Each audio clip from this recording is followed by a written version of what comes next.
El estadio, rugía su nombre. 3 años después, lloraba en una celda. Y nadie entendió cuándo empezó a romperse, porque la caída de Mike Tyson no empezó en un ring. Empezó mucho antes. Y hoy vas a descubrir 4 momentos que cambiaron su vida para siempre. Existe un documento, un informe médico, un mensaje y una frase en conferencia de prensa. Te voy a avisar cuando llegue cada uno, porque si te vas antes del final, te pierdes el detalle que lo explica todo. El hombre más temido del planeta estaba de rodillas, llorando, en una celda de 2 por 3 metros que olía a desinfectante y sudor frío. Y nadie supo cuándo empezó realmente a romperse. Su nombre es Mike Tyson, y el momento en que todo empezó a derrumbarse ocurrió mucho antes de lo que crees, porque Mike siempre estuvo completamente solo. Incluso cuando el mundo entero gritaba su nombre, durante años fue intocable. El boxeador más joven en ganar el título mundial de los pesos pesados. Una máquina de destrucción que noqueaba rivales en segundos. Tenía el mundo a sus pies. Contratos millonarios, mansiones en 3 países, fama global, tigres de Bengala en su jardín, $70.000 cada uno, $200.000 anuales solo para alimentarlos, autos que costaban más que casas, y fiestas donde fluían millones de dólares en una sola noche. Pero hay 4 momentos sobre su caída que casi nadie menciona. 4 puntos de quiebre que cambiaron su vida para siempre. Y hoy vas a descubrirlos todos. Porque esto no es solo la historia de un campeón que perdió todo. Es la historia de cómo el sistema que lo creó también lo destruyó. Desde el primer día. Esta es la parte de la historia que nunca se contó completa. Hoy vas a descubrir los 4 momentos que destruyeron a Mike Tyson. Primero, las últimas palabras que Cus le dijo antes de entrar en coma, y la técnica secreta que usó en Mike desde los 13 años. Segundo, la entrevista en vivo donde Mike está sentado al lado de su esposa, y ella dice algo que lo destroza mientras 20 millones de personas miran. Tercero, el momento exacto en la corte donde un error de su abogado lo condena, y las 3 palabras que su defensa nunca debió dejar que dijera. Y cuarto, el video del 6º round de su última pelea, donde su entrenador dice una palabra que termina con todo. Te voy a avisar cuando llegue cada una. Si te vas antes del final, te pierdes el documento que muestra cómo un hombre que ganó 400 millones terminó ganando $38 en un mes. Mike Tyson nació el 30 de junio de 1966 en Brownsville, Brooklyn, el barrio más peligroso de Nueva York en los años 70. Su madre trabajaba 12 horas limpiando casas. Volvía con las manos agrietadas y olor a cloro en la ropa. Su padre se fue cuando Mike tenía 2 años. Mike creció gordo, tartamudo, con una voz aguda que lo hacía blanco de burlas. Y los niños lo empujaban contra paredes de ladrillo que raspaban la piel, hasta que descubrió que sus puños podían hacer que la risa se detuviera. A los 10 años ya había sido arrestado decenas de veces. A los 13 fue enviado a un reformatorio donde el sonido de las rejas se convertía en banda sonora. Ahí conoció a Bobby Stewart, un exboxeador que vio algo en ese chico de 98 kilos, algo más allá de la rabia. Le enseñó a boxear en un gimnasio que olía a cuero viejo y linimento, y le presentó a Cus D'Amato, un entrenador legendario de 70 años que había creado campeones mundiales. «Vas a ser campeón del mundo», le dijo Cus, después de ver 3 rounds. Mike no le creyó. Nadie le había dicho algo así. «Yo sí te creo», respondió Cus, «y voy a demostrártelo». Cus lo adoptó legalmente en 1982. Le dio una casa que olía a café recién hecho. Una familia. Por primera vez en su vida, Mike no estaba completamente solo. Mike se levantaba a las 5 de la mañana, corría 8 kilómetros, entrenaba 6 horas diarias, estudiaba videos de peleas hasta las 2 de la madrugada. Cus le enseñó algo más que boxeo, le enseñó a convertir el miedo en poder. «El miedo es como el fuego», le decía Cus mientras le vendaba las manos. «Si lo controlas, cocina tu comida. Si no, te quema la casa». Pero hay algo que casi nadie sabe. Existe una técnica que Cus usó en Mike, desde los 13 años. Hipnosis. Cus lo hipnotizaba y le programaba la mente para eliminar dudas. «Quizás no soy lo suficiente bueno, no existe. Tal vez soy un fraude, no existe. Solo existe la tarea». Y le decía: «Vas a ser el campeón de peso pesado más grande de todos los tiempos». Mike, bajo hipnosis, respondía: un día, o el mundo entero me tendrá miedo. Cuando mencionen mi nombre, sudarán sangre. Cus. Guarda eso, porque esa programación mental es clave para entender lo que pasó después. A los 20 años, el 22 de noviembre de 1986, Mike se convirtió en campeón mundial de los pesos pesados. El más joven en la historia. Destruyó a Trevor Berbick en 2 rounds. El mundo del boxeo nunca había visto nada igual. Sus peleas duraban segundos, no rounds, segundos. El ruido en el estadio era ensordecedor cuando Mike entraba, y se volvía silencio sepulcral cuando golpeaba. Michael Spinks, campeón invicto con 31 victorias, cayó en 91 segundos, 1 minuto y medio, menos tiempo del que tardas en preparar café. El golpe final sonó como un bate de béisbol contra un saco de arena. Trevor Berbick, 2 rounds. Cada golpe de Mike hacía eco en el Hilton de Las Vegas como disparos. Larry Holmes, ex campeón legendario, el hombre que había dominado los pesos pesados durante años. 4 rounds. Mike no solo ganaba, aniquilaba. Los rivales llegaban derrotados antes de subir al ring. Lo veían en los ojos de Tyson durante el anuncio de nombres. Esa mirada, vacía, fría, hambrienta, sin parpadear, sin expresión, como si ya hubiera ganado y solo estuviera esperando que sonara la campana para hacerlo oficial. El periodista Larry Merchant dijo en HB, o después de una de esas peleas: no es que Mike Tyson sea el mejor boxeador técnicamente, es que cuando lo miras a los ojos, ves algo que no quieres enfrentar.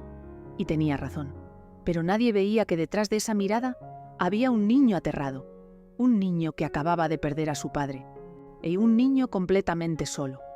Atención, porque aquí llega la primera de las 4 revelaciones que casi nadie se atreve a contar sobre Mike Tyson.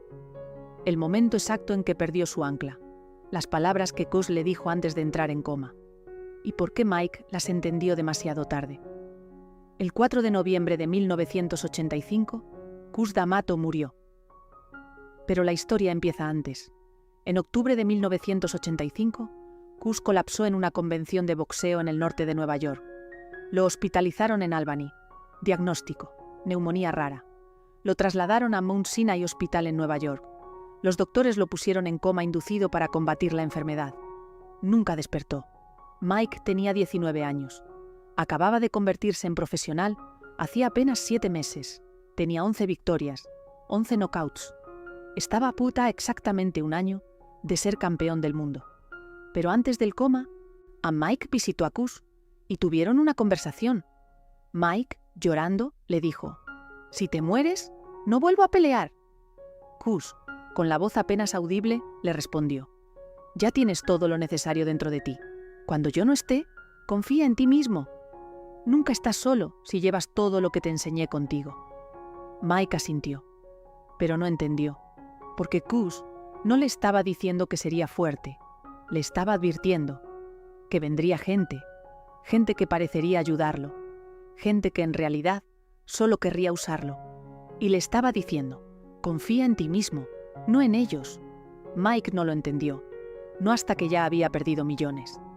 Años después, en una entrevista del World Boxing Council, le preguntaron a Mike: si pudieras enviar un email a Cus, ¿qué le dirías?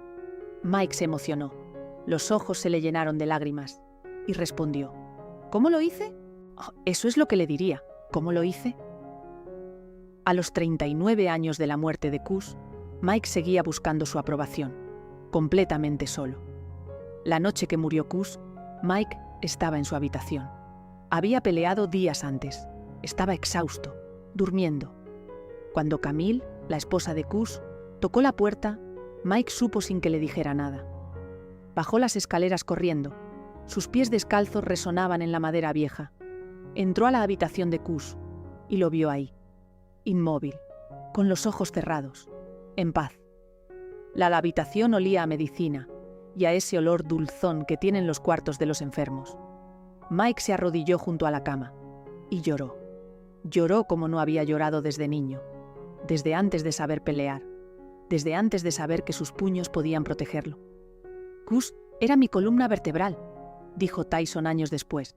Cuando él murió, una parte de mí murió con él. La parte que creía que alguien me amaba sin querer nada a cambio. Quizá tú también has perdido a alguien que te sostenía, alguien que era tu brújula, tu razón para seguir. Y cuando esa persona se fue, te diste cuenta de que no sabías cómo caminar sin ella. Mike vivió eso multiplicado por la presión de convertirse en campeón mundial. Pero Mike no paró. No podía parar, porque Cus le había enseñado que un campeón no se detiene, que el dolor se procesa en el ring, que la debilidad no existe cuando subes entre las cuerdas. Así que siguió peleando, siguió ganando, siguió destruyendo. Por fuera era invencible, por dentro estaba completamente roto, completamente solo. Y aquí está el problema que nadie menciona. Nadie a su alrededor quería que sanara. Querían que peleara, pero porque Mike Tyson, en su mejor momento, generaba $30 millones por pelea, a veces más. Y cuando alguien genera esa cantidad de dinero, la gente deja de verlo como persona. Lo empieza a ver como máquina, como producto, como fuente de ingresos. Después de la muerte de Cus, apareció Don King, el promotor más famoso, controvertido y despiadado de la historia del boxeo. Cabello eléctrico, como si lo hubiera tocado un rayo. Sonrisa de vendedor de autos usados. Lengua de abogado sin escrúpulos. Le prometió a Mike riqueza infinita, fama eterna, control total de su carrera. Le dijo: Cus ya no está, pero yo voy a cuidarte, como un padre. Y Mike, huérfano otra vez, sin nadie que le dijera que no confiara, sin nadie que leyera los contratos por él, confió. Error fatal. Y años después se supo que Don King se quedó con hasta el 50% de las ganancias de Mike. 50% de cada pelea, de cada contrato, de todo. A lo mejor tú también has confiado en alguien que parecía tener todas las respuestas. Alguien que te prometió cuidarte, protegerte, hacerte grande, y luego te diste cuenta de que solo te estaban usando, que cada promesa tenía un precio, que cada abrazo escondía una factura. Mike vivió eso multiplicado por millones de dólares. Y lo peor es que estaba completamente solo, sin nadie a quien pedirle consejo. Y ahora viene la segunda revelación, el matrimonio que todos vieron en portadas, la entrevista en vivo que lo destruyó, y las palabras que su esposa dijo mientras él estaba sentado a su lado. En 1988, Mike conoció a Robin Givens en un evento de caridad, actriz de Hollywood, hermosa, sofisticada, educada en Sarah Lawrence College. Todo lo contrario a él. Mike quedó fascinado, no solo por su belleza, por algo más profundo. Robin representaba el tipo de vida que Mike nunca había tenido: clase, cultura, respetabilidad. Se casaron el 7 de febrero de 1988, sin acuerdo prenupcial. Mike valía $50 millones. Cuando le preguntaron por qué no firmaron acuerdo preboda, Mike dijo: no sabría cómo pedirle que firme. Si te vas a casar con alguien, confías en él, y de eso se trata el matrimonio. Tengo muchos millones, mi esposa solo tendrá que pedirlos, y ella tiene hasta el último centavo que tengo. Mike confiaba. Error fatal. Desde el primer día, el matrimonio fue un desastre. Vivían en una mansión de 50 habitaciones en Nueva Jersey, pero había algo más. Ruth Roper, la madre de Robin, se mudó con ellos y empezó a controlar las finanzas de Mike, los contratos, las inversiones, todo. Durante el matrimonio, Robin y su madre compraron una mansión de $4,5 millones, con el dinero de Mike. Mike estaba ganando millones, pero no sabía a dónde iba el dinero. Y entonces llegó septiembre de 1988. La entrevista con Barbara Walters, en el programa 2020, en vivo, frente a 20 millones de personas. Aquí está el detalle que casi nadie menciona. La entrevista iba a ser 1 a 1 con Mike, solo Mike. Pero Robin irrumpió para robar el show. Mike estaba sentado a su lado, inmóvil, y Robin dijo algo que Mike nunca olvidaría. La vida con él es una tortura, un infierno, peor que cualquier cosa que pudiera imaginar. Mike estaba ahí, sentado a su lado, escuchando, con la mirada perdida. No dijo nada, pero por dentro se estaba rompiendo, completamente solo, frente a 20 millones de personas. El divorcio se finalizó el 14 de febrero de 1989, día de San Valentín. exactamente un año después de casarse. Los medios reportaron que Robin recibió $10 millones. Robin lo negó públicamente. No recibí ni un centavo. Pero la verdad es que Mike perdió mucho más que dinero. Perdió la poca confianza que le quedaba en las personas. Perdió la esperanza de encontrar a alguien que lo amara sin interés. Y se quedó, otra vez, completamente solo. Quizá tú también has descubierto que no todos estaban contigo, solo estaban cerca del éxito. Mike lo descubrió frente a millones de personas, y cuando el matrimonio terminó, Mike ya no era el mismo. Peleaba con rabia, no con precisión, y la rabia te hace vulnerable. El 11 de febrero de 1990, Mike Tyson perdió, por primera vez en su carrera, contra Buster Douglas, un peleador que nadie esperaba que ganara. Las apuestas estaban 42-1 en contra de Douglas. Mike llegó con sobrepeso, sin preparación, distraído, y en el 10º round cayó. El invencible Iron Mike estaba en la lona. Conteo de 10. Knockout. El mundo del boxeo se detuvo. No fue solo una derrota, fue el fin de una era. Después de esa pelea, Mike nunca volvió a ser el mismo. Ganó peleas, recuperó títulos. Pero ya no era invencible, ya no daba miedo, ya era humano, completamente solo. Hasta aquí podría parecer mala suerte. Una muerte, un divorcio millonario, una derrota inesperada. Pero no fue solo eso. Mike ya estaba completamente solo, sin Cus, sin familia, sin nadie que lo protegiera de sí mismo. Y cuando estás solo en la cima, cualquier golpe te derrumba. Lo que viene ahora terminó de romperlo todo. Porque no fue el boxeo lo que lo destruyó, fue el sistema. Y ahora sí, la tercera revelación. Esta es quizás la más incómoda de todas. La noche en Indianápolis, el error fatal de su abogado, y las 3 palabras que Mike nunca debió decir en el estrado. El 18 de julio de 1991, Mike Tyson conoció a Desiree Washington en un ensayo del concurso Miss Black America en Indianápolis. Ella tenía 18 años. Miss Black, Rhode Island. Al día siguiente, 19 de julio de 1991, a la 1:40 de la madrugada, Mike la invitó a su habitación en el Canterbury Hotel. 3 días después, el 22 de julio, Desiree fue a la policía. En septiembre de 1991, Mike fue acusado por un gran jurado. Cargos: violación, 2 cargos de conducta sexual desviada y confinamiento criminal. Pena máxima, 63 años. El juicio comenzó el 27 de enero de 1992. Y aquí está el primer error fatal. Mike contrató a Vincent Fuller, un abogado civil de Washington, D.C., sin experiencia en casos de agresión sexual. El jurado: 10 blancos, 2 negros. La jueza: Patricia Gifford, exfiscal especializada en casos de violación. Durante el juicio pasó algo que casi nadie menciona. El 4 de febrero de 1992 hubo un incendio en el Indianapolis Athletic Club, el lugar donde el jurado estaba secuestrado. Murieron 2 bomberos y un huésped. El jurado fue evacuado sano y salvo. Pero uno de los 2 jurados negros fue removido después del incendio. La jueza dijo que era por su estado mental, después del fuego. Ahora el jurado tenía 11 blancos y un negro. Pero el peor error vino después. Fuller, el abogado sin experiencia, cometió el error que selló el destino de Mike. Puso a Mike Tyson en el estrado, y cuando el fiscal le preguntó qué le dijo a Desiree cuando la conoció, a Mike respondió: «Le expliqué que solo quería acostarme con ella. Así soy yo. Simplemente quiero saber dónde me meto antes de hacerlo». El jurado lo escuchó, y en ese momento todo terminó. El 10 de febrero de 1992, Mike Tyson fue declarado culpable. Sentencia: 10 años, 4 suspendidos, 6 efectivos, cumplió 3. Antes de ser sentenciado, Mike dijo: «No he violado a nadie, ni he intentado violar a nadie bajo ningún concepto. Lo siento por la señorita Washington como persona.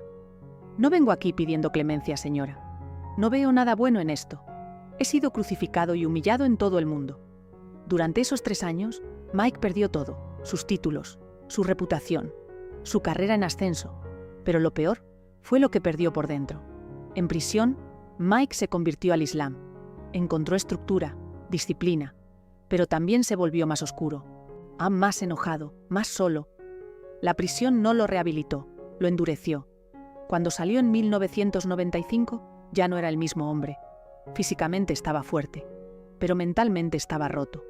Volvió al ring, ganó peleas, recuperó títulos, pero ya no peleaba con la misma hambre, la misma precisión. Peleaba con rabia, y la rabia es diferente.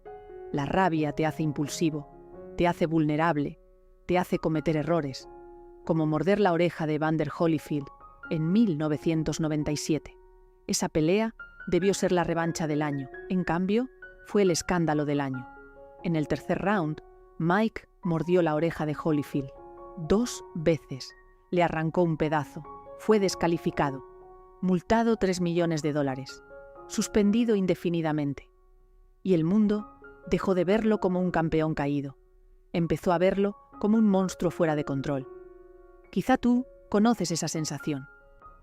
Cuando el mundo decide quién eres, y ya no importa lo que digas, ya no importa lo que hagas, porque la etiqueta ya está puesta. Y Mike cargó con esa etiqueta el resto de su carrera. Después del incidente con Holyfield, Mike siguió peleando, pero ya no por gloria, peleaba por dinero, porque estaba en bancarrota. En 2003, Mike Tyson declaró bancarrota oficial. Las cifras son brutales. Deuda total, $27 millones.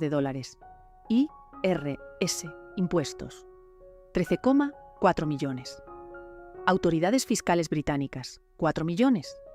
Divorcio con Mónica Turner, 9 millones. Abogados, $600.000. Manager financiero, $500.000.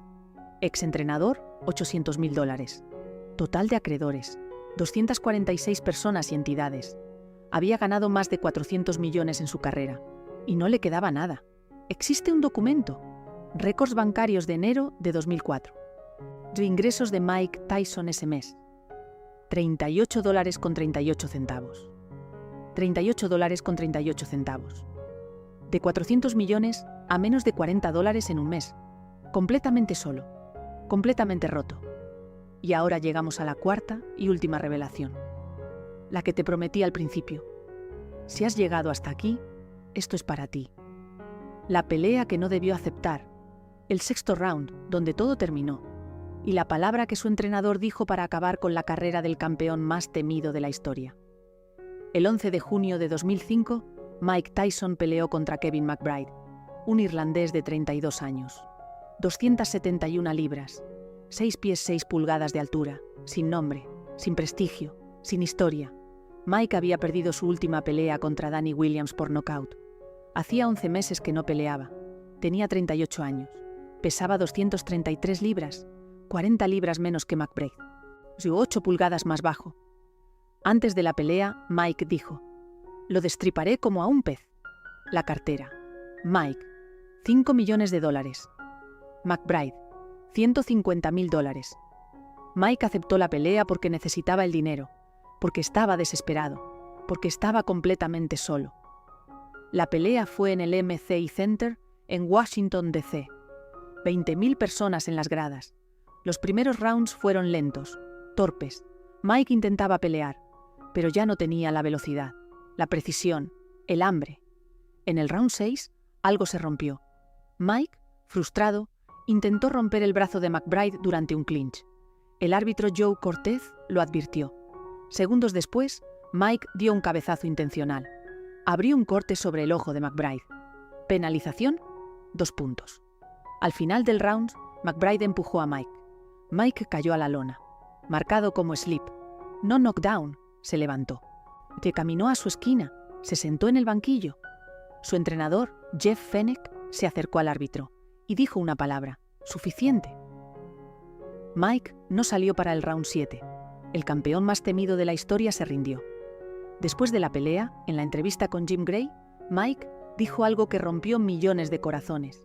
«Creo que ya no las tengo. Tengo la capacidad de mantenerme en forma, pero ya no tengo las agallas para luchar. Básicamente, solo lucho para pagar mis cuentas. Ya no tengo estómago para esto. Soy más consciente de mis hijos. Ya no tengo esa ferocidad. Ya no soy ese animal». Y entonces dijo las palabras que Cus nunca quiso escuchar. Lo más probable es que no vuelva a pelear. no voy a faltarle el respeto al deporte perdiendo contra estos boxeadores. ¿Recuerdas la hipnosis de Cus? ¿Recuerdas sus últimas palabras? ¿O ya tienes todo lo necesario dentro de ti? Cus le había enseñado que el corazón era todo, que sin corazón no eres boxeador, eres solo carne golpeando carne. Y cuando Mike dijo, «Ya no tengo estómago para esto», estaba diciendo que Cus tenía razón, que sin su guía, sin su amor, sin su protección, Mike nunca debió pelear completamente solo. Tenía 38 años, había sido campeón del mundo a los 20, había ganado 58 peleas, perdido 6, había sido el hombre más temido del planeta. Y ahora estaba exhausto, vacío, terminado, completamente solo. Y es ahí donde te das cuenta de algo. Mike Tyson no fue derrotado por un rival, fue derrotado por un sistema que lo explotó desde niño, que lo usó, lo exprimió y lo dejó solo. Enero de 2002, pelea contra Lennox Lewis. Ganó $103 millones.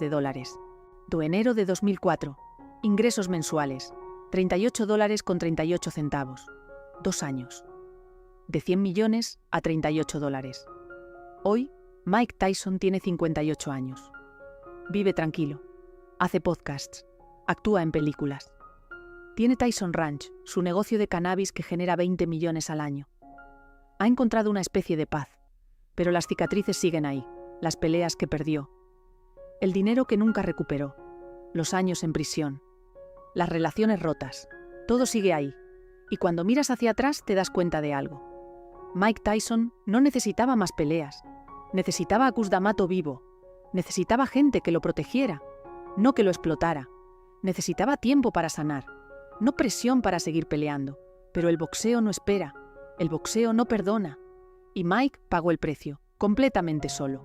Esta es la historia de un campeón que lo tuvo todo, y lo perdió todo, no porque no fuera lo suficientemente fuerte, sino porque estaba completamente solo.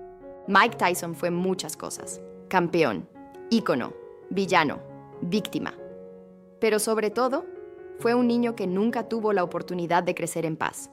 Un niño que perdió a su padre, que confió en las personas equivocadas, que fue programado para pelear, pero nunca para protegerse fuera del ring. Y el mundo lo castigó por eso. Pero aquí está la verdad que nadie quiere admitir. El sistema que lo creó es el mismo sistema que lo destruyó. Porque mientras Mike peleaba, todos ganaban. Y cuando Mike cayó, todos desaparecieron. Si llegaste hasta aquí, déjame un comentario diciendo qué momento de la vida de Mike te impactó más.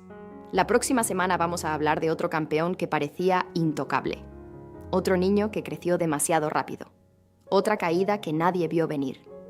Porque el éxito es visible. Pero la soledad que lo destruye es completamente invisible. Nos vemos en el próximo video.